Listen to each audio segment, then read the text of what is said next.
¿Qué tal, médicos? Hoy tenemos la segunda parte de ginecología y con ello terminamos prácticamente la cuarta parte de los temas que revisaremos para ENAM 2022. Recuerda, los temas de ginecología y obstetricia son sumamente importantes y sumamente rentables.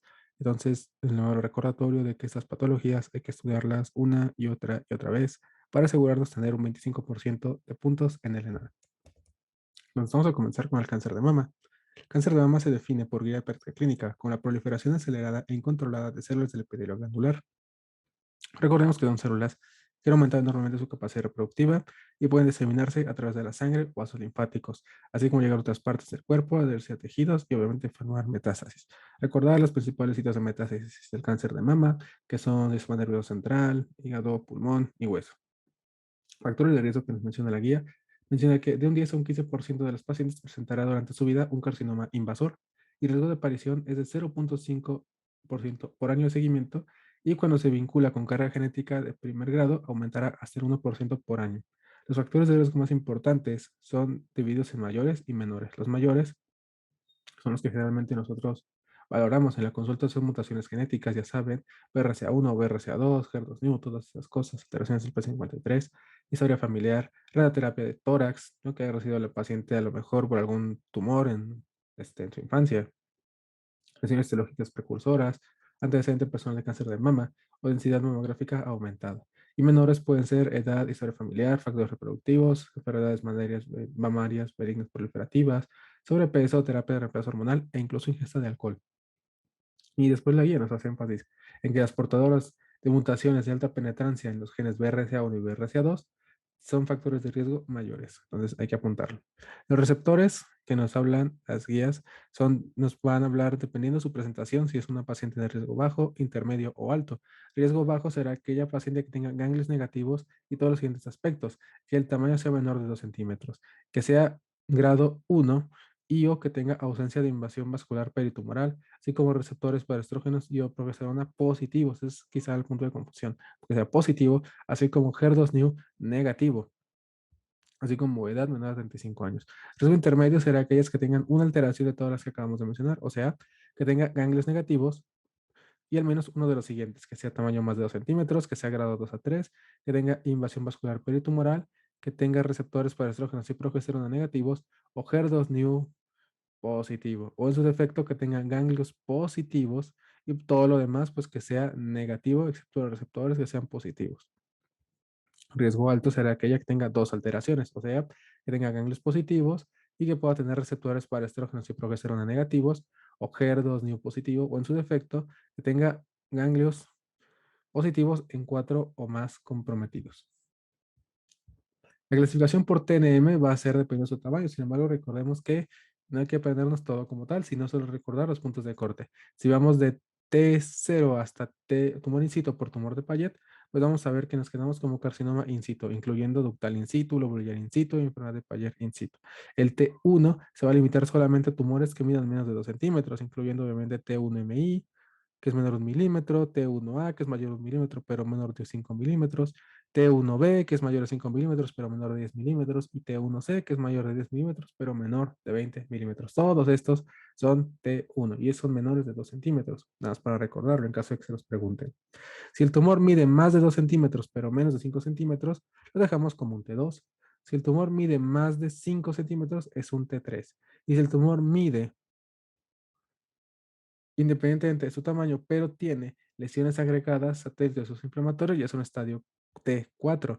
Entonces, decimos que ese tumor es aquel que tiene extensión directa a la pared pectoral de la piel, ya sea por ulceración o nódulos cutáneos, que incluye adherencia o extensión a la pared torácica, que no solo se limita a los músculos pectorales, aquel que ya tiene piel de naranja o aquel que ya está inflamado. Entonces, recordar, tumor in situ, pues se queda así. T1, aquel que sea menor de 2 centímetros, pero obviamente ya es invasor. T2 de más de 2 a 5 centímetros. T3 de más de 5 centímetros, pero sin lesiones agregadas. Y T4, todo aquel que tenga lesiones agregadas, sateles antiinflamatorias o que tenga piel de naranja.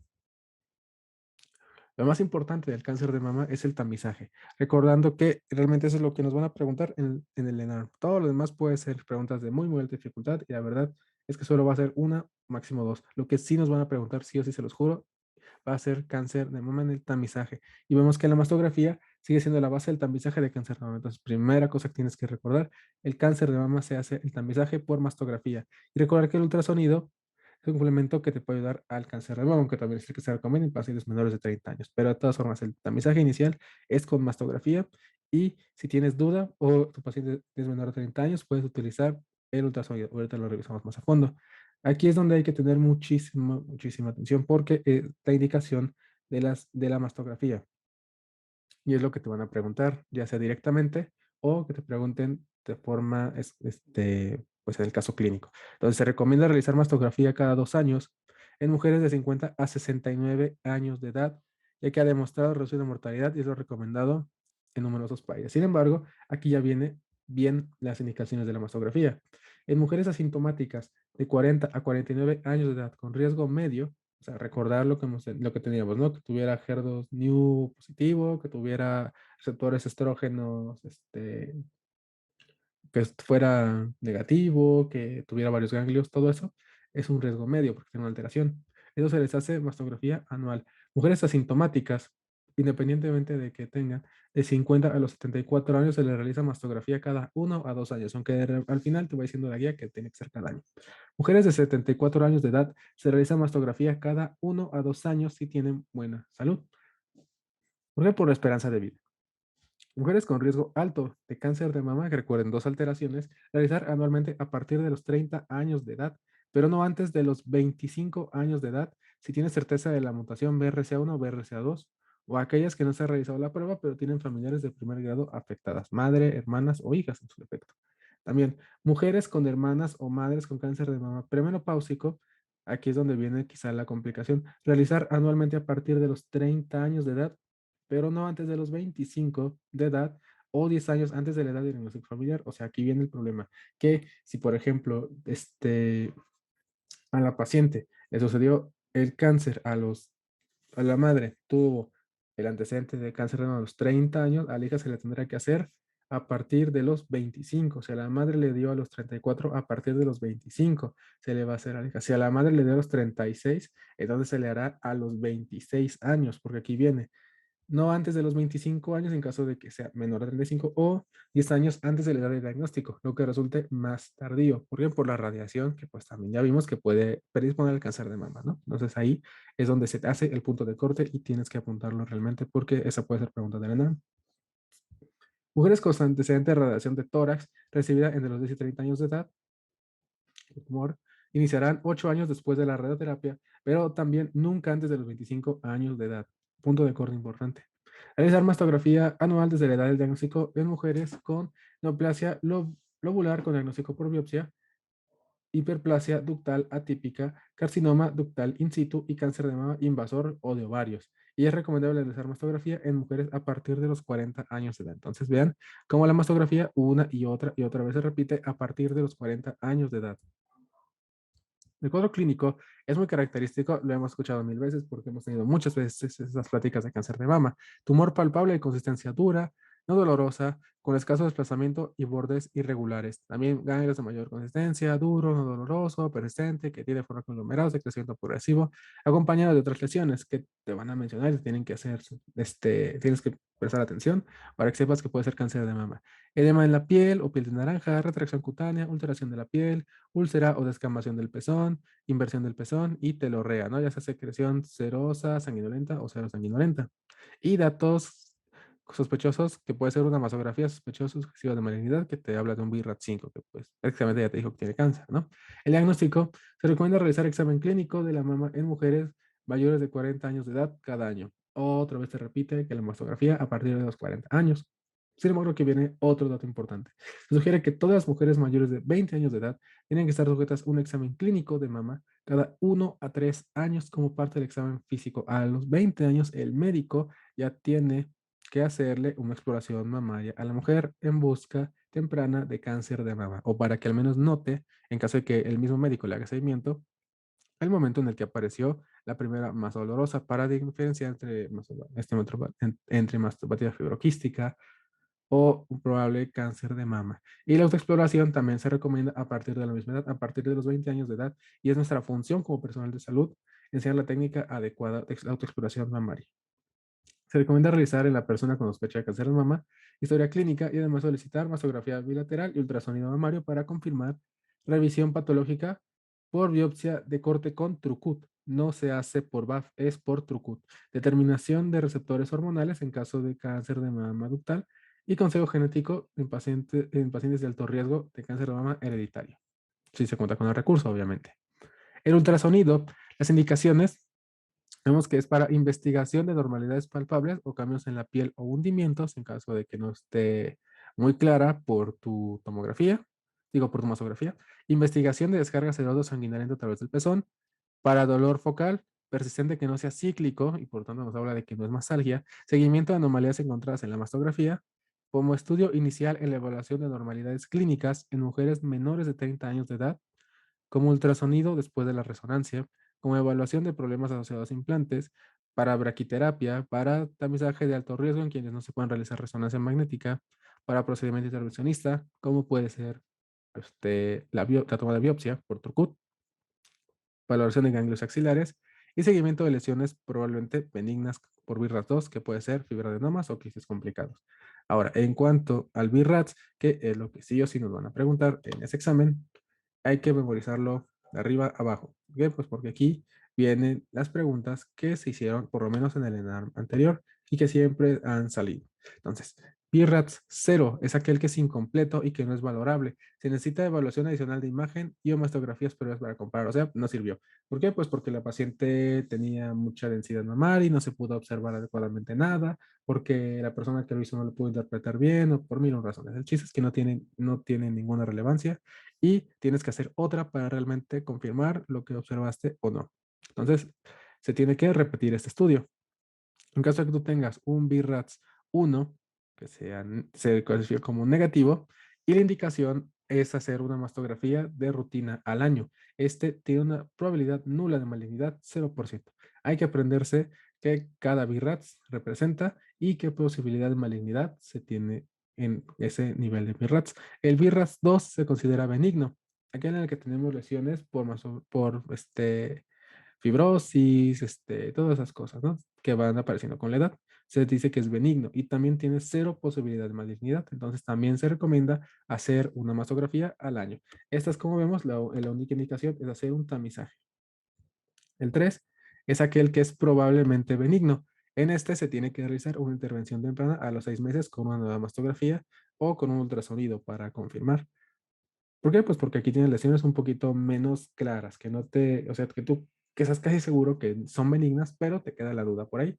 Entonces, esta tiene una posibilidad de cáncer de 0 al 2% de malignidad, o sea, casi nada, pero sí es importante. Y por lo mismo del ultrasonido, pues es la que se envía a segundo nivel de atención.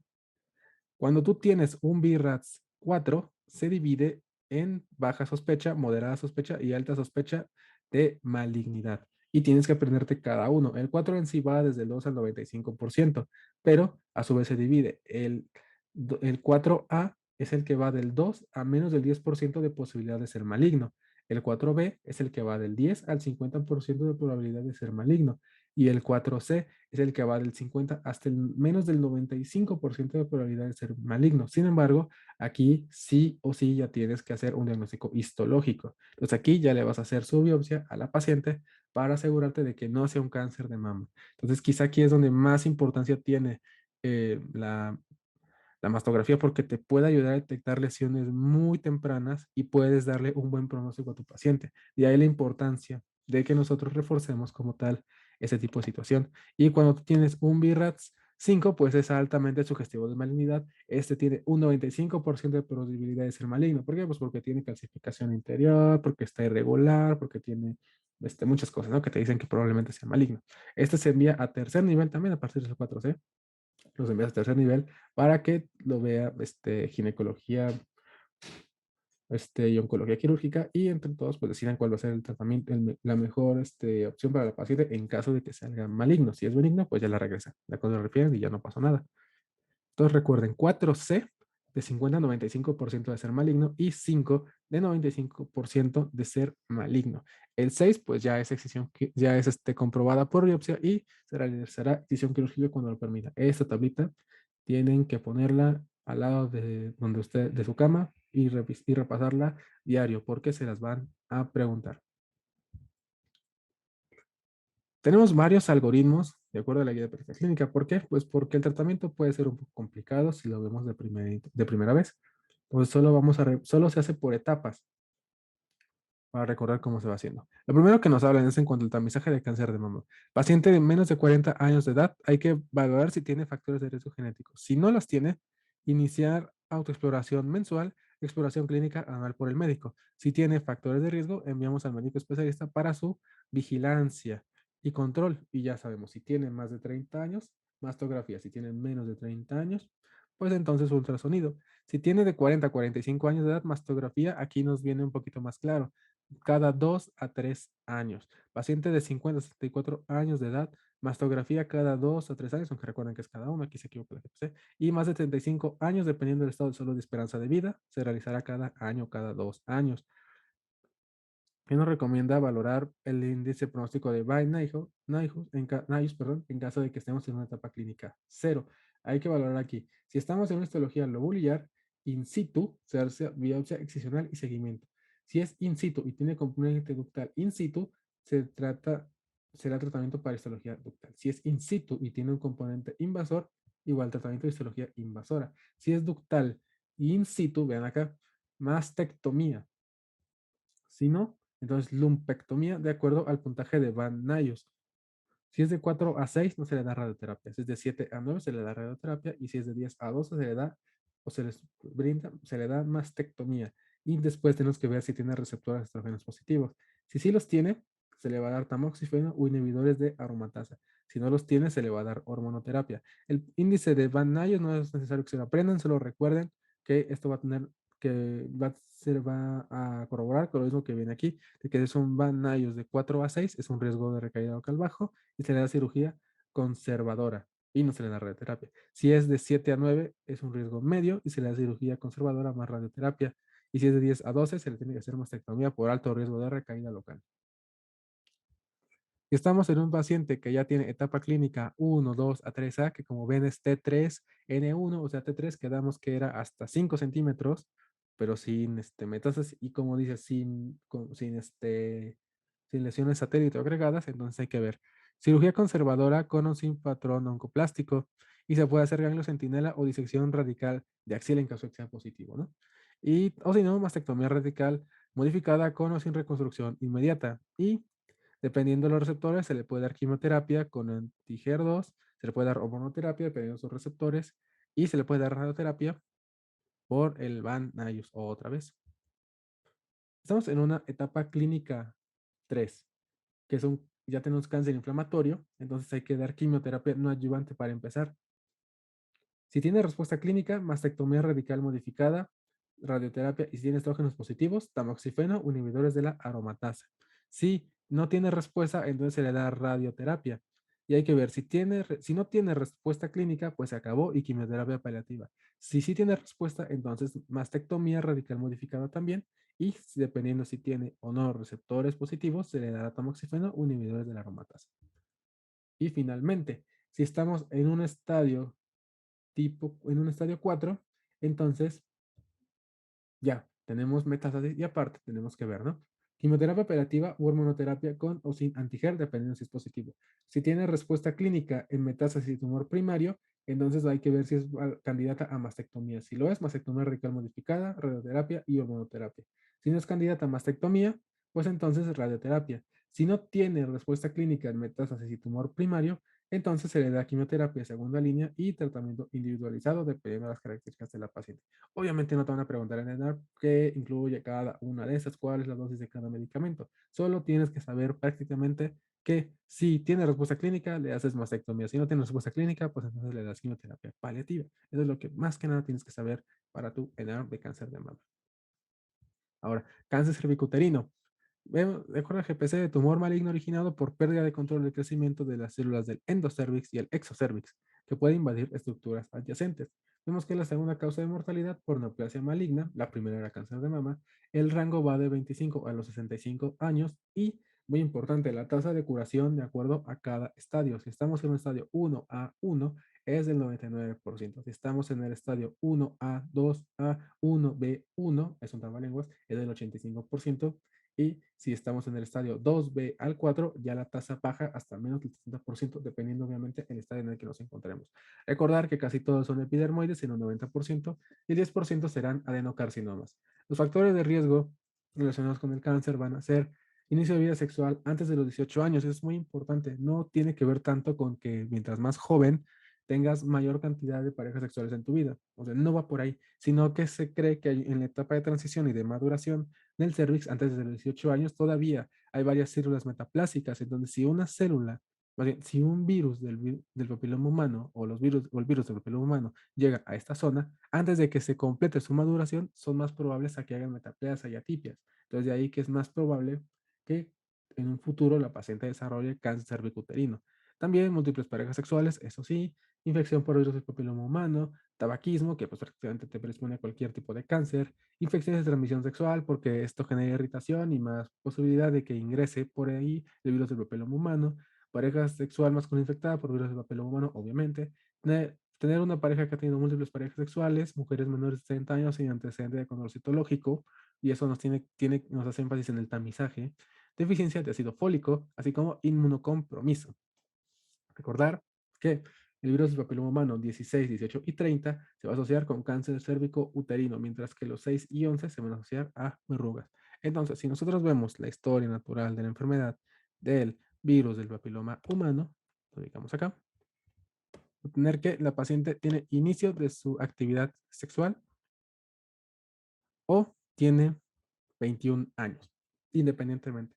Nos dice que desde que incluso si la madre tenía virus del papiloma humano y por ahí y la mujer nace por parto, pues puede desarrollar la enfermedad de todos modos, aunque no tenga vida sexual. No es excluyente, aunque es muy raro, pero no es excluyente. Entonces, por lo mismo, se recomienda una citología a los 21 años de edad o 3 años posteriores al inicio de la vida sexual activa. Si la mujer inició a tener relaciones sexuales a los 14 años, pues a los 17. Si empezó a los 18, pues a los 21. Si empezó a los 19, pues de todas formas se toca a los 21. A los 21 ya tienes que tener tu primer papá Nicolau. Y entonces, imaginemos que de repente tiene contacto con virus del papiloma humano porque tiene relaciones sexuales sin protección y tiene infección por el virus del papiloma humano. Ustedes están viendo aquí el epitelio del cervix y vean cómo esta va a ser pues la parte que está más cerca de la luz y esto es la membrana basal. Entonces vean cómo el virus del papiloma humano lo primero que va a hacer es infectar la membrana basal. Aquí es donde inicia. Como ven, estos son meses después de la infección inicial. Aquí tenemos una posibilidad muy importante de regresión que va del 80 al 90%. Si esto sigue avanzando, vamos a tener, como ven aquí, una alteración ya en más células. Recuerden que el virus del papiloma humano pues va a infectar a las células que están arriba, que están abajo y que están al lado. Entonces, para que tú puedas detectar propiamente el virus del papiloma humano por tu papá Nicolau, pues ya va a tener que haber afectado hasta las de acá arriba. Entonces, pues es un proceso un poco larguito. Y vamos a ver que tiene lesión de bajo grado en el estadio 1, es tipo 1, a los meses de la infección. Aquí entonces recuerda, probabilidad de regresión del 80-90%, lo podemos ver acá. Y si te llega a pintar, ya sea que sea una lesión aceto blanca o que cuando le haces la prueba de yodo con Lugol, la prueba con yodo, pues se te haga de color café, pues entonces puedes dejarla como observación en caso de que hagas colposcopía, o si no, la puedes electrocoagular, ¿no? Y ya se acabó. Lo importante aquí entonces, en otro cribado, si la paciente no se atiende en ese tiempo, o sea, de un año hasta 15 años que tarda el virus del papiloma humano realmente en causar una neoplasia, entonces van a empezar a tener lesiones más importantes, lesión intracelular de grado 2 o de grado 3. El paciente,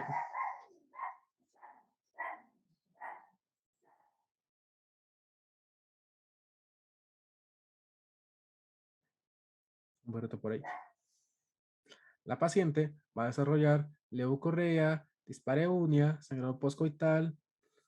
Entonces ya es cuando va a requerir atención y es cuando te empiezas a preocupar porque ya estamos hablando de que tiene estos perros. Entonces, En este caso, lo que se recomienda es hacer una colonización y una biopsia. Sin embargo, como ven aquí, que pueden observar que la lesión intraepitelial de grado 1 pues afecta aproximadamente la tercera parte de todos los estratos de las células del cervix. Cuando estamos en un grado 2 pues afecta el 66% y cuando estamos en el grado 3 pues ya afecta el 99% o incluso el 100%, pero todavía se respeta la membrana basal. Eso es importante en la neoplasia de tipo 3.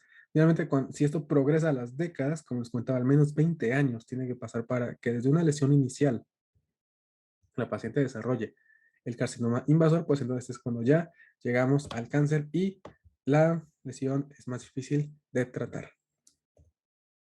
Entonces, el cuadro clínico nos va a hablar de sangrado intermenstrual, sangrado postcoital, que la literatura define como el agua de lavar carne, o sea que pues no está tan rojo, está como mezclado con agua. Sangrado postmenopáusico, muy importante, ¿no? También para diferenciar el sangrado en el cáncer de endometrio, sangrado postmenopáusico, apariencia anormal de cervix, sospechosa de malignidad, descarga vaginal, que se puede ver como manchado, y dolor pélvico. El tamizaje, recordar que la prueba de tamizaje es la citología cervical de base líquida. Pregunta que se hace cada año en el ENARM.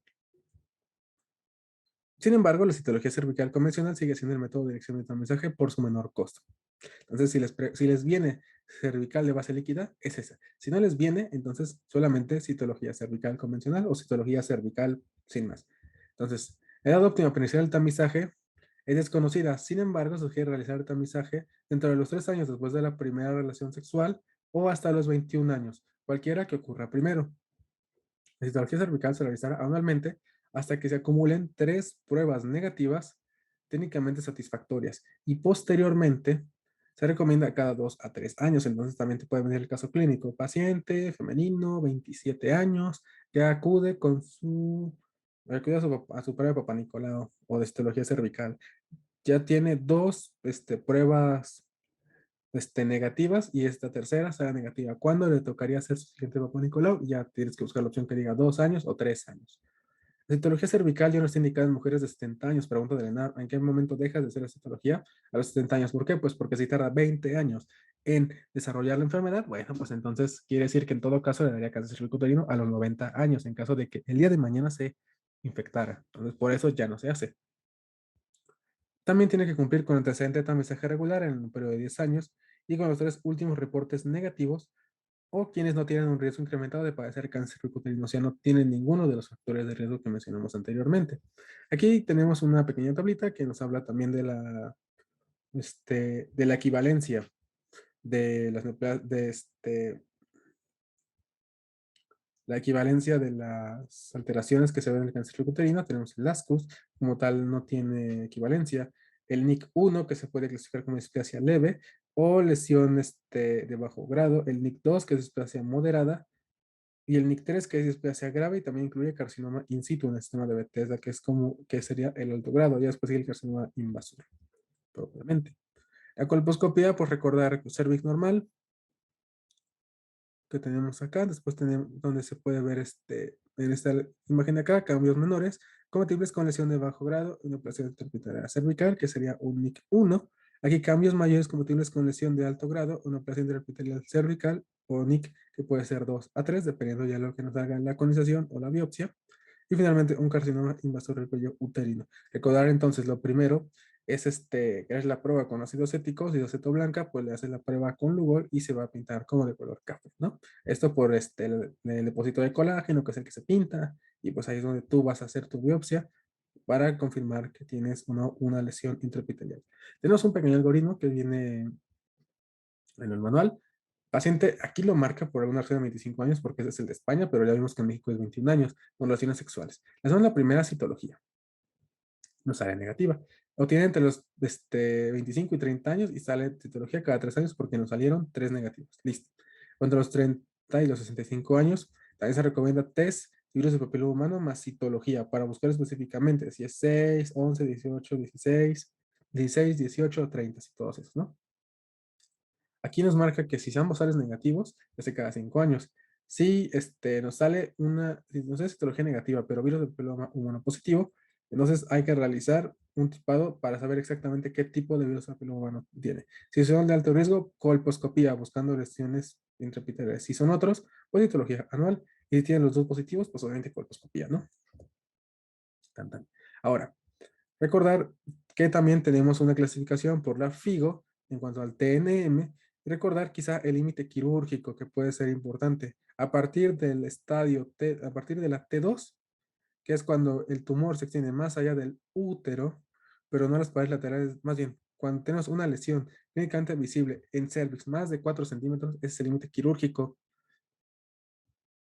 Si pasa de acá, ya no se puede operar. Si es de 4 centímetros para abajo, sí se puede operar. Y recordar, T1 es aquel que es microscópico, que incluye T1 que está confinado al cervix, T1A, que solo se puede observar por microscopía, tiene una profundidad máxima de 5 milímetros y una diseminación horizontal menor de 7 milímetros. T1A1, no más profunda de 3 milímetros y no mayor de 7 milímetros. T1A2, mayor de 3 milímetros, pero no menor de 5 milímetros y no mayor de 7 milímetros. No, esto no tiene mucho caso que se lo aprendan. Solo recuerden que es microscópico como tal. Dice el cambio está aquí en T1B, que es lesión limitada al cervix. Lesión visible, como ven acá, solo limitada al cervix, púrpura microscópica mayor que T1A2 o 1A2. T1B1, lesión clínicamente visible, no mayor de 4 centímetros. T1B2, lesión clínicamente visible, mayor de 4 centímetros. Y recordar aquí, límite quirúrgico. Ya después viene el T2, es un tumor que se extiende más allá del útero, como vemos acá, que ya lo superó, pero no a las paredes laterales de la pelvis ni al tercio inferior de la vagina.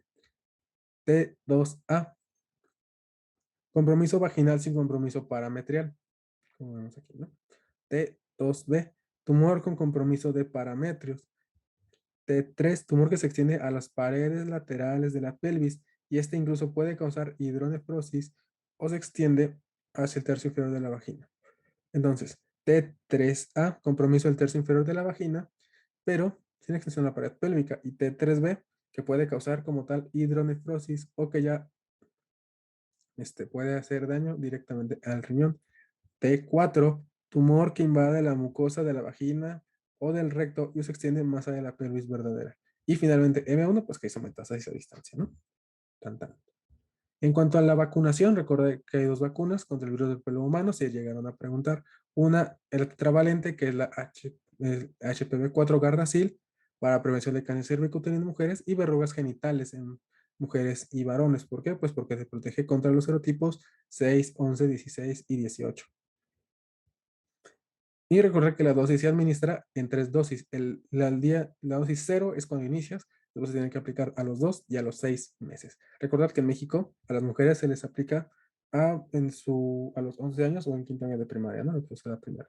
El tratamiento, pues igual, la GPC nos hace énfasis en que va por etapa clínica. Si estamos en el 1A1, invasión estromal de 3 milímetros y no mayor de 7 milímetros. Entonces hay que ver si tiene invasión linfovascular. Si la tiene, pues hay que ver si tiene pared satisfecha. Si la tiene, como terapéutico o ya de plano histerectomía. Si no la tiene, como terapéutico. Si no tiene invasión linfovascular, hay que ver si tiene pared satisfecha. Si la tiene, pues igual histerectomía y nos quitamos de problemas. Si no la tiene, cono cervical. Si tiene criterios terapéuticos, seguimiento. Si no, se realiza nuevo cono.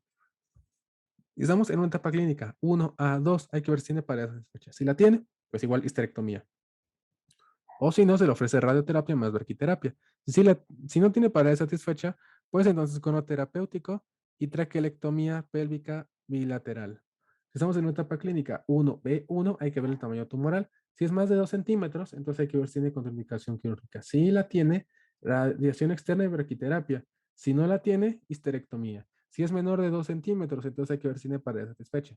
Y si la tiene, histerectomía. Si no la tiene, traquelectomía más linfadenectomía. Estamos en una etapa 1B2A 4A, como ya vimos, entonces hay que dar, como vimos, hacer el límite quirúrgico en el 1B2, entonces quimioterapia y tiene que incluir radiación externa y braquiterapia intracavitaria y sin hacer vigilancia. Estamos en el 4B, entonces hay que ver si tiene enfermedad recurrente o metastásica resecable. Si sí la tiene, resección quirúrgica de metástasis en caso de que estén disponibles, ¿no? Pues si quiere resecable, si no, Quimioterapia y radioterapia. No tienen que saber ni cuántos grados de radioterapia, ni cuál es la quimioterapia, solo tienen que saber que prácticamente a partir del estadio 1, B2 es quimioterapia y se acabó. Y si tiene las metástasis resecables, pues se le resecarán, pero si no, es quimio más radio y se acabó. Enfermedad recurrente, quimioterapia previa, histerectomía radical. Si tiene antecedente de cirugía sin radioterapia, hay que ver si la enfermedad es menor de 3 centímetros. Y sí, pues exenteración pélvica más radioterapia. Si no, enfermedad periférica, entonces hay que ver si hace cirugía, quimioterapia más radioterapia o solo radioterapia. Pero bueno, al final de todo, recordar, si estamos en el 1B1 para atrás, y tiene paridad satisfecha, histerectomía. Si no, radioterapia. Si tiene 1B2 en adelante, es quimio más radioterapia y tan tan, se acabó. No hay más que buscarle a estos pacientes, al menos para el enano. Contra la patología benigna de mama. Tenemos patología benigna mamaria a un grupo de alteraciones en el tejido mamario, las cuales no tienen la capacidad de diseminarse y que responden a mecanismos de tipo hormonal, factores externos como hábitos nutricionales y estilos de vida, los cuales interactúan entre sí, creando un grupo de signos y síntomas muy variados y se van a manifestar por dolor mamario, masas, nodularidad, turgencia, irritabilidad, secreción y descargas por el pezón.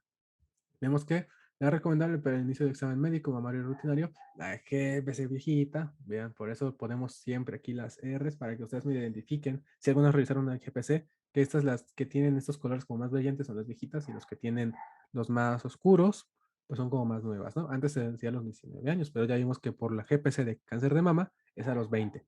Y los pacientes con BRCA1 y 2 deben ser exploración mamaria entre los 18 y los 21 años de edad. Queda lo mismo a los 20. La clasificación patológica de enfermedades venidas de mama, perdón, nos habla de que hay lesiones no proliferativas, proliferativas sin atipia y proliferativas con atipia. Las no proliferativas son los quistes, hiperplasia leve o tipo usual, calcificaciones epiteliales, fibroadenomas y papila con cambios apócrinos. Las lesiones proliferativas sin atipia son adenosis esclerosante, lesiones radiales y esclerosantes complejas, hiperplasia moderada y fiebre de tipo usual y papilomas intraductales. Y las lesiones proliferativas con atipia son aquellas con hiperplasia lobular atípica y con hiperplasia ductal atípica. Y recordar entonces que el espectro de condiciones benignas incluirá, y esto es importante porque te van a preguntar si la lesión es benigna o maligna, nada más diciéndote el cuadro clínico.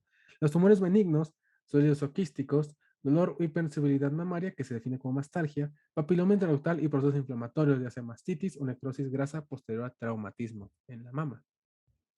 Tenemos varios cuadros clínicos importantes. El fibroadenoma mamario es un tumor benigno de la mama más frecuente y vemos que otra masa menos frecuente va a ser el quiste mamario. Se observa entre la población entre los 20 y 40 años de edad y también puede aparecerse en el embarazo. Durante la exploración física se va a encontrar como un tumor de 2 a 5 centímetros que es esférico o alargado, que es lobulado, que es duro o es elástico. Pero lo importante es que tiene límites bien definidos y es doloroso. Esa es la diferencia entre el fibroadenoma mamario y el cáncer de mama, que tiene límites bien definidos y es doloroso. Así es como te lo vas a recordar. Los quistes mamarios pueden ser palpables o no palpables, simples o complejos. Pero bueno, lo importante es que estos se diagnostican por ultrasonido. Entonces, para escuchar un quiste mamario, realmente te van a tener que decir el caso clínico que tiene ultrasonido con imagen quística o algo así, ¿no? O con lesión redondeada, con sobrecústica posterior, pero la cosa es de quistes. Cambios fibroquísticos, que diferenciar de quiste mamario y de fibroadenoma mamario, es una nodularidad en un área de mayor sensibilidad y endurecimiento pobremente diferenciado del tejido adyacente. Es simétrico y se parece a la lesión fibroquística. Se definen cambios patológicos vistos a través de estudios microscópicos. Entonces, ¿qué quiere decir? Que necesitas hacer aquí sí una biopsia para sospechar que es, que es una lesión fibroquística propiamente.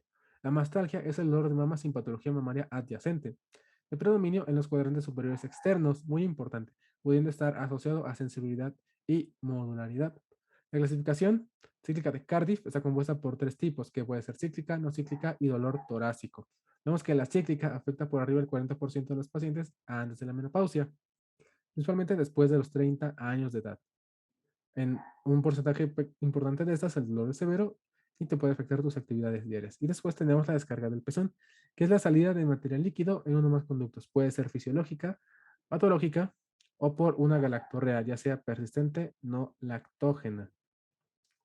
Y generalmente es unilateral confinada a un ducto, que puede ser espontánea, comúnmente sanguínea o acuosa, purulenta, serosa, lechosa y en ocasiones se puede asociar también a una masa palpable. También tenemos la mastitis, es la inflamación del tejido mamario, clasificándose en infecciosa e infecciosa. Vamos a ver que en la infecciosa el absceso mamario es una de las complicaciones más graves, es causada por cocos gram positivos y gram negativos. Y recordar que la palpación de una masa fluctuante, crepitante acompañada de cambios eritematosos, sí te va a sugerir la presencia de una mastitis infecciosa. En cuanto al diagnóstico, vemos que el ultrasonido puede ser útil para distinguir no solo entre quistes y nódulos sólidos, sino entre masas benignas y malignas. Y existen reportes de que el ultrasonido mamario te puede ayudar a diferenciar fácilmente entre un quiste y un nódulo de forma muy importante. ¿En cuándo se va a realizar una biopsia en masa mamaria palpable? Solamente cuando este quiste sea sintomático. Y también se tiene que hacer estudio citológico en caso de tener características sanguinolentas o que exista masa residual. En cuanto al tratamiento, vemos que el uso de antiinflamatorios no esteroideos tópicos, como el piroxicam y el diclofenaco, se pueden utilizar para el dolor en la mastalgia. Y también tenemos que el tamoxifeno, 10 miligramos al día, o el danazol, 200 miligramos al día, puede ser considerado cuando el tratamiento de primera línea, o sea, los AINES, no funcionaron. Y pregunta que se sospechaba que venían, que se iba a preguntar, 25 gramos de linaza en la dieta diaria de la mujer es considerado como tratamiento de primera línea para el tratamiento de la mastalgia cíclica severa. Ahora, en cuanto a los desórdenes benignos vulvares, de acuerdo a la GPC, tenemos que los desórdenes de la vulva son un conjunto de signos y síntomas que refiere a la mujer en la vulva. Son el prurito y el dolor vulvar los más frecuentes. Son los datos que te tienen que hacer sospechar y que requieren una exploración clínica y paraclínica con fines de identificar la causa. Y la enfermedad benigna de la vulva es un conjunto de padecimientos de diferentes causas y comportamientos clínicos cuya localización de sus manifestaciones se ubica a nivel de la región vulvar. En cuanto a citología, vemos que la patología benigna vulvar puede ser originada por varias enfermedades, como pueden ser agudas, en el caso de infecciones que ya revisamos, tricomona, cándida, monoso contagioso, dermatitis por contacto también, y crónicas que puede ser por dermatosis, ya sea por dermatitis atópica y por contacto, líquen escleroso, líquen plano, líquen crónico, neoplasias, mismos neoplasia intraepitelial, enfermedad de Payet, infección por virus del papiloma humano y también manifestaciones vulvares sistémicas, como por enfermedad de Crohn. Los factores de riesgo que nos van a sospechar en caso de dermatitis por contacto, muy importante, toallas húmedas para bebé o para adulto, antisépticos como yodopovidona, fluidos corporales como semen o saliva, papel higiénico perfumado o de color, muy importante este dato, ¿no? Preservativos, sobre todo lubricantes y hormicidas que no estén bien diseñados, anticonceptivos en crema, gel o espuma, colorantes de la ropa, emolientes donde nos hace énfasis en la lanolina, aceite de jojoba y glicerina, y quizá el más importante, detergentes de lavandería y suavizantes, para no por contacto obviamente, productos de caucho o de látex, jabones de burbujas o sales y acondicionadores, anestésicos tópicos como benzocaína y lidocaína, antimicrobianos como neomicina o nistatina, corticosteroides tópicos, medicamentos tópicos que se pueden utilizar, por ejemplo, para el mozo contagioso, ¿no? Como puede ser el 5-fluoracil o la podofilina, productos de higiene vaginal, incontinencia urinario fecal, y menciona que incluso estos son de los más irritantes. El cuadro clínico, recordar que el prurito, el dolor y la quemazón, así como cambios de color textura en la piel, son síntomas frecuentes. Hay que recordar que ante placas blancas, nacaradas y densamente pruriginosas, donde la piel se afina y frágil, con zonas purpúricas, en forma de 8 rodeando la zona vulvar y perianal, se debe descartar líquen escleroso, así como enfermedad atópica. Muy importante el diagnóstico diferencial en estos casos. Y a veces si te pueden venir así las preguntas, a mí venían en simuladores, realmente. Eso del patrón nacarado es más de líquen como tal. Y ante la presencia de lesiones eritematosas, se debe descartar o pensar en infecciones como psoriasis, líquen plano, dermatitis de contacto y todo eso. Cuando tenemos prurito, irritación, disuria y dispareunia con la correa lechosa o en forma de placas blancas, con eritema alrededor del introito, se debe descartar candidiasis genital. ¿Por qué? Pues porque prácticamente nos habla un poquito de esa característica, ¿no? De la lesión. Sin embargo, pues aquí no sé qué es leucorrea lechosa, no tanto como en grumos, pero se dice que son placas blancas con eritema alrededor. Entonces, recuerda otra vez, prurito, irritación, disuria y placas con eritema alrededor de color blanco, las placas, pues sí se asocia a candidiasis genital. Ahora, ante una paciente con altas sospechas de lesión maligna caracterizada por lesiones induradas en el área vulvar o hiperpigmentadas, entonces se tiene que llevar directamente a valoración por oncología. ¿Por qué? Pues porque te está hablando de que probablemente sea una neoplasia intraepitelial. Por eso, pues hay que tener cuidado con este tipo de lesiones. Ante lesiones que son pápulas umbilicadas, pues sospechar de molusco contagioso como tal. Ahora, en cuanto al diagnóstico, igual que la colposcopía y la biopsia van a estar indicadas cuando sospeche de virus del peloma humano, cuando sospechamos de malignidad o cuando la enfermedad persiste a pesar del tratamiento médico inicial. ¿Por qué? Pues porque nos habla de que nuestro diagnóstico de una probable infección, pues no, no fue, no fue adecuado en su momento. Ahora, en las pacientes en las que sospeche líquen asqueroso o líquen plano, se tiene que buscar enfermedades autoinmunes. Y para confirmar el diagnóstico, pues también se tiene que hacer biopsia. También recordar que la anemia por deficiencia de ferritina puede aliviar los síntomas vulvares. Entonces, a veces también puede ser secundario a anemia. No es de forma indirecta, pero sí es importante recordar. Y de exploración con la parada de Wood es útil para el diagnóstico de vitiligo ante la duda dermatológica. Obviamente, ¿no? En caso de que tengas esas placas blanquecinas. Ahora, serán enviadas las pacientes a unidades de especialidad de dermatología o ginecología, aquellas que tengan procesos infecciosos en vulva con falta de tratamiento, lesiones vulvares sospechosas de malignidad y lesiones vulvares que requieran toma de biopsia para confirmación diagnóstica. En cuanto a la menopausia y climaterio, recordar que la menopausia es el evento. En cuanto a la menopausia y climaterio, recordar que la menopausia es el evento o etapa de la vida de la mujer que marca el final de la vida reproductiva, llegando en forma más subjetiva a la ausencia de menstruación posterior a 12 meses, considerándose natural o fisiológica, ya que se presenta a partir de los 40 años de edad. Y el síndrome climatérico es el conjunto de signos y síntomas que se presentan en la perimenopausia y posmenopausia, y va a incluir los síntomas vasomotores, alteraciones del sueño, alteraciones psicológicas y atrofia genital. Y la posmenopausia es aquel periodo que inicia a partir del año de la ausencia de la menstruación y esto hasta el final de la vida. Ahora, hay varios factores de riesgo importantes que nos van a aumentar la frecuencia e intensidad de síntomas vasomotores. Nada más. ¿Por qué? Pues porque todas las mujeres obviamente van a tener menopausia, ¿no? Factores no modificables. Raza afroamericana, menopausia inducida o inicio abrupto por histerectomía y por padecimientos crónicos. Y modificables puede ser obesidad, tabaquismo, sedentarismo, nivel socioeconómico bajo, curiosamente, así como historia de ansiedad y depresión. La GPC nos habla un poquito en cuanto a la prevención, que la ingesta de 1000 a 1200 miligramos de calcio y de 800 a 1000 unidades al día de vitamina D están recomendados en mujeres con per y postmenopausia. Pregunta de simuladores. Diagnóstico. Se establece por la ausencia de menstruación por 12 meses o más en la mujer con útero. Si no tiene útero, pues obviamente ya es menopausia, ¿no? Porque pues desde ahí ya no tienes. Recuerda que la menopausia marca el final de la vida reproductiva y de forma más objetiva la ausencia de menstruación después de 12 meses, considerándose fisiológica, muy importante, por aquello de la insuficiencia ovárica prematura, a partir de los 40 años de edad en mujeres con útero.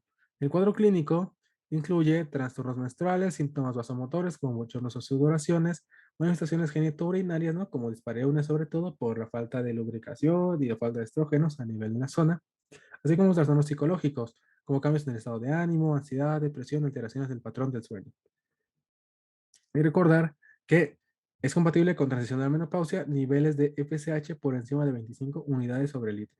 En cuanto al tratamiento, el tratamiento de primera línea es el hormonal o no hormonal cuando tenemos contraindicación, que puede incluir desvenlafaxina, venlafaxina o clonidina. La duración de los estrógenos o progestágenos tiene varias formas. Tenemos la terapia cíclica, que es la más recomendada, que son estrógenos del día 1 a 25 más progestágenos del 10 al 14 de haber iniciado los estrógenos. También es el cíclico combinado, que son estrógenos de 1 a 25 días y progestágenos de 1 a 25 días junto con estrógenos. Ya van juntitos los dos. El continuo cíclico o secuencial son estrógenos y progestágenos por 14 días, durante 14 días, durante 12 meses. El continuo combinado, que son estrógenos más progestágenos diariamente sin descanso, y el intermitente combinado, que son estrógenos diariamente y progestágenos 3 días con 3 de descanso. Y recordar que la terapia combinada estrógeno-progestágeno está indicada en mujeres con útero íntegro para reducir el riesgo de hiperplasia o cáncer de endometrio. Muy importante. Les tienes que dar ambas, estrógeno y progestágeno. Situaciones especiales, recordar que el acetato de clormalidona es uno de los progestágenos que se utilizan en terapia combinada con síndrome climatérico. También considera la vía transdérmica en pacientes con síndrome climatérico que sean portados de hipertensión arterial, hipertriglicéridos o hepatopatía crónica. Los adversos de la terapia hormonal cáncer de mama, accidentes cardiovasculares, accidentes musculares cerebrales y sobre todo eventos trombóticos, que obviamente son los que causan esas otras dos. Y se tienen que tomar siempre en consideración las contraindicaciones y el potencial beneficio individual. Los fármacos no hormonales que se han preguntado en otros ENAR son, en primera línea, inhibidores de recaptura de serotonina y norepinefrina, venlafaxina, clodina y gabapentina, y las que son de medicina tradicional, en fitoterapia, isoflavonas, ginseng, camote mexicano, valeriana, alfalfa. Entonces, lo importante viene aquí, en el paciente con síndrome climatérico, si tiene útero o no tiene útero. Si no tiene útero, pues entonces terapia estrogénica simple, o si no, incluso podemos utilizar tibolona. Si tiene el útero intacto, entonces hay que ver si tiene etapa premenopáusica, donde se recomienda terapia cíclica o secuencial combinada con estrógeno y progestágeno. Y si no, si es en la posmenopausia, entonces tiene que ser continua combinada con estrógenos y progestágenos. Ya casi terminamos, ahora vamos con la osteoporosis, que se caracteriza por una disminución de la masa ósea y deterioro de la microarquitectura del tejido óseo, con consecuente incremento de la fragilidad ósea y susceptibilidad a fracturas. Lo más importante y por qué nos importa esa enfermedad, la osteoporosis se define como una densitometría mineral ósea menor de 2.5 desviaciones estándar por debajo de la media densidad mineral ósea de una mujer adulta joven, que es lo que nosotros vemos en el score. Puede ser clasificada también como primaria y tiene tipo 1 o posmenopáusica, que es la más común, causada por presencia de estrógenos y afectando el hueso trabecular. Y la 2, conocida como senil, relacionada con pérdida de masa ósea cortical y trabecular, pero esa debido a la edad. Los factores de riesgo son índice de masa corporal bajo, curiosamente, aquí te hace más daño tener un índice de menos de 20. Historia de fracturas previas de bajo impacto, historia familiar de fracturas de caderas, tabaquismo, glucórticos, obviamente, consumo de alcohol, artritis reumatoide y más de 65 años. Puntos clave, las fracturas de bajo impacto por fragilidad se definirán como aquellas que ocurren después de una caída de su propia altura o menor o sin traumatismo. Y estas son generalmente de columna, que quizás es la que más nos importe, por compresión de cadera, del carpo o del tercio distal del antebrazo, y del húmero y de la pelvis con una frecuencia. Si te preguntan cuál es la fractura de bajo impacto más importante o más frecuente de columna, y recuerda que es aquella que es por una caída de su propia altura o sin traumatismo. El diagnóstico: se recomienda realizar historia clínica detallada, examen físico y calcular el riesgo de fractura mediante el FRAX en evaluación inicial de riesgo de fractura. Solo tienes que recordar que tienes que hacer el FRAX, no lo vas a calcular tú. Y se recomienda realizar densitometría a toda mujer mayor de 65 años por GPC. Yo sé que en algunos lados lo van a decir que de antes, pero por GPC a los 65. Y se tiene que interpretar de la siguiente manera: normal, con un índice Z de menos de 2 decisiones estándar o mayor, o bajo para la edad con un índice Z menor de menos 2. Y los resultados en mujeres postmenopáusicas son normal con un T-score de menos de menos 1 o mayor de menos 1, o sea, de menos 1 a más 1, si quieres. Osteopenia, que va de menos 1 a menos 2.5. Y osteoporosis con un índice de menos 2.5 menor, o sea, menos 2.5, menos 2.6, menos 3, menos 4. Otro punto importante que se llegó a preguntar: se recomienda utilizar el punto de corte de menos 20 nanogramos de hidroxivitamina D para el diagnóstico de deficiencia de vitamina D. ¿Y esto por qué? Pues porque la tienes que suplementar, obviamente. Se ha utilizado la escala de Gaiman para definir fractura vertebral, en caso que te la pregunten, en grado leve, cuando hay una reducción de la altura vertebral del 20-25%, grado 2 o moderado, cuando la reducción de la altura vertebral va del 26 al 40%, y grado 3, cuando esta reducción ya superó el 40%. En cuanto al tratamiento no farmacológico, recomienda ingesta adecuada de calcio, ya lo hemos revisado anteriormente, 1000 a 1200 miligramos al día; ingesta adecuada de vitamina D, 600 a 800 unidades al día; dieta balanceada en ingesta proteica de 1 gramo al día por kilo de peso; actividad física constante y permanente, ejercicio de resistencia muscular, ejercicio para mejorar el equilibrio, evitar el tabaquismo, el alcohol y eliminar riesgos potenciales de caída. Si la mujer es frágil, pues obviamente vamos a condicionar la casa, ¿no? Que esté en el piso, que no suba escaleras, que tenga antiderrapante, que tenga barandales en el baño, todo eso, ¿no? Recuerda que las mujeres posmenopáusicas tengan una ingesta promedio diaria de 0.8 a 1 gramo kilo día de aporte proteico para reducir la sarcopenia, así como reducir la ingesta de cafeína a menos de 1 o 2 porciones de tazas de café y una porción equivale a 150 mililitros. O sea, pues solo 2 tazas de café al día para esas personas. Se recomienda realizar ejercicio con pesas, caminar, trotar, e incluso se recomienda el tai chi como ejercicio. Y se debe advertir a las mujeres menopáusicas que no consuman más de 3 bebidas alcohólicas diarias, siendo esas las medidas de bebida alcohólica: 120 mililitros de vino, o sea, media copa, 30 mililitros de cualquier licor destilado o 260 mililitros de cerveza. Como el tratamiento farmacológico está indicado en pacientes con osteopenia o densitometría baja e historia de fractura de bajo impacto vertebral de cadera o T-score igual o menor a 2.5 en columna vertebral, cuello femoral o cadera. Y los medicamentos de primera línea son los bifosfonatos, ya sea ácido alendronato, risendronato o incluso por VIV el ácido zoledrónico. Y en aquellos que no funciona, pues se puede utilizar raloxifeno, sobre todo cuando queremos tratar la columna vertebral. El seguimiento se realiza con densitometría cada 12 a 24 meses según la evolución clínica de la paciente. Y recordar que la disminución de 4 centímetros, esto se va a valorar con la talla más alta recordada contra la actual, o disminución de 2 centímetros en 2 o más visitas de consultorio en 3 años, es sospechoso de fractura vertebral, por si te lo ponen así en tu caso clínico. Ahora, en cuanto a nuestro pequeño algoritmo, el tratamiento de la osteoporosis y osteopenia en mujer posmenopáusica, ¿no?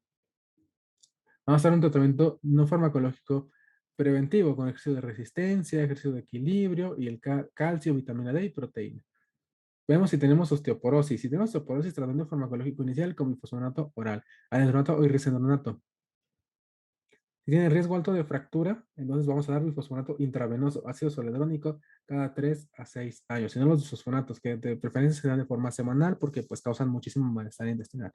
Y hay que ver si tenemos intolerancia a los bifosfonatos orales, ácido zoledrónico. Si no tenemos intolerancia, hay que ver si hay diagnóstico o riesgo de cáncer de mama. Si lo hay, le damos raloxifeno por 5 a 10 años. Si no, le damos bifosfonato oral con anhidro risdipromato por 5 a 10 años. Y al final vamos a evaluar un periodo de descanso al término, ¿no? Y vamos a ver si continúa con el tratamiento. También vamos a realizar nuestra densitometría a los 2 años y hasta aquí se acaba. Por el otro lado, si tenemos osteopenia, hay que ver si tiene un riesgo alto por FRAX. Y entonces aquí nos habla de los riesgos de probabilidad de fractura a los 10 años que podrían considerarnos o orientarnos un poquito. Si tiene fractura osteoporótica mayor al 20%, si tiene fractura de cadera con riesgo mayor al 3%, o tiene más de 6 puntos en cuanto a su versión impresa. Pero bueno, lo importante es que te calcularían tu FRAX y te dirían que tu FRAX es con fractura osteoporótica mayor al 20% o tu riesgo de fractura de cadera mayor al 3%. Si tienes eso, le das el tratamiento con glifosfonato. Si no, pues solamente continúas con tratamiento preventivo a base de calcio y vitamina D y lo revalúas en 3 a 5 años. Ahora, insuficiencia ovárica primaria. Es una enfermedad que se presenta en mujeres menores de 40 años de edad con amenorrea de 4 meses o más, niveles séricos de FSH elevados, lo estamos viendo también en la menopausia, y también hipoestrogenismo. En cuadro clínico, vamos a tener alteraciones menstruales, principalmente amenorrea de 4 meses o mayor, aunque también se puede representar como oligo o amenorrea, ciclos menstruales irregulares, polimenorrea y hemorragia uterina disfuncional, así como síntomas vasomotores, reducción de la densidad mineral ósea y aumento del riesgo cardiovascular. Podemos tener anovulación, incluso infertilidad, que quizá por eso acudan, así como alteraciones psicológicas como ansiedad, depresión y dolor, y esto sobre todo por la alteración en los planes de vida de las pacientes, aquellas mujeres que deciden esperar a los 40 años o bueno, quizá antes para tener una familia y desgraciadamente sufren esta enfermedad. Se consideran criterios diagnósticos los siguientes: edad menor de 40 años, amenorrea más de 4 meses, oligomenorrea u opsomenorrea, y niveles séricos de FSH en rasgos menopáusicos más de 25 unidades sobre mililitro en 2 determinaciones seriadas por al menos intervalo de un mes, así como hormona antimileriana elevada y estradiol bajo. Entonces, hay que recordar que otra vez las determinaciones seriadas de FSH elevadas en los tomas con intervalo de un mes son indispensables para identificar el diagnóstico de insuficiencia ovárica primaria. Y recordar que no necesitamos como tal LH ni estradiol. El tratamiento, en caso de que ya lo confirmes, hay que enfocarnos dependiendo de lo que queremos: el control de los signos vasomotores, la atrofia genital y la prevención de la osteoporosis. Los pacientes con candidatos a terapia hormonal con útero deben indicarse también otra vez estrógenos, progestágenos estrógenos con progestágenos para proteger el endometrio. Y las opciones pro fertilidad son espera de un embarazo espontáneo, que puede ser hasta en el 10% de las pacientes, fertilización asistida con donación de ovocitos y adopción. Entonces aquí tenemos el tratamiento por este mini algoritmo de la GPC, ¿no? Si desean embarazo, pueden realizarse donación de ovocitos, puede ser adopción y tratamiento expectante. En todo caso, se tiene que realizar terapia hormonal de reemplazo, consejería anticonceptiva, valorar aporte de exógeno de calcio, vitamina D y apoyo psicológico en esos pacientes. Y terminamos. Una clase un poquito larga, yo lo sé, muy compleja, también lo sé, pero muy, muy, muy importante. Entonces, pues con eso terminaríamos también el bloque de ginecología y también terminaríamos propiamente todo el bloque de ginecología y obstetricia. Son muchas patologías, pero les juro que les va a servir muchísimo para su ENARM. Entonces, estudienlo, repásenlo, denle muchas, muchas, muchas vueltas y cualquier duda que tengan, pues déjenla acá abajo para resolvérselas a la brevedad. Pronto tendremos el simulador, los primeros simuladores para que empiecen a practicar y vean cómo van en su tiempo para responder el ENARM. Nada más agregar por mi parte. Gracias por el apoyo. Adiós.